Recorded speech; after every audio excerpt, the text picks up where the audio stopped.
வார ராசி பலன். சிம்மம். கிரக அமைப்புகள். ராசிஸ்தானத்தில் கேதுவும் சகோதர ஸ்தானத்தில் சந்திரனும் சத்ருஸ்தானத்தில் சூரியனும் செவ்வாயும் களத்திரஸ்தானத்தில் சனியும் ராகுவும் சுக்கிரனும் புதனும் பாக்கியஸ்தானத்தில் சந்திரனும் லாபஸ்தானத்தில் குருவும் இருக்கின்றார்கள். சந்திரன் இந்த வாரம் துலாம், விருச்சிகம், தனுசு மற்றும் மகர ராசியில் சஞ்சாரம் செய்ய இருக்கின்றார். பலன்கள். முயற்சிகளில் இருந்த தடைகளை புரிந்து கொள்வீர்கள். உறவினர்களின் எண்ணங்களை புரிந்து கொள்வீர்கள். குழந்தைகளின் பேச்சுக்களை செவிசாய்த்து கேட்கவும். அலைபேசி வாயிலாக சில செய்திகளால் நன்மை ஏற்படும். பணி நிமித்தமான விஷயங்களை பகிர்வதை தவிர்க்கவும். கற்பனை துறையில் புதிய வாய்ப்புகள் கிடைக்கும். உயர்கல்வி பயிலும் மாணவர்கள் சிந்தித்து செயல்படவும். பயணம் மூலம் ஆதாயம் உண்டாகும். எதிர்காலம் சார்ந்த கவலைகள் ஏற்படும்.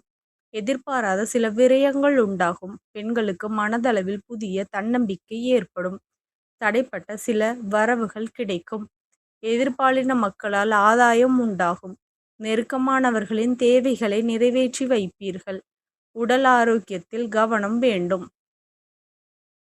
இந்த வாரம் கிரக மாற்றம் 13/2/2026 சூரியன் மகர ராசியிலிருந்து கும்ப ராசிக்கு பயிற்சி அடைகிறார். வழிபாடு. பெருமாளை வழிபாடு செய்து வர மனதில் தெளிவு பிறக்கும். நன்றி கலந்த வாழ்த்துக்கள். இந்த மாதிரி ராசி பலனுக்கு என் சேனலை சப்ஸ்கிரைப் பண்ணிக்கோங்க.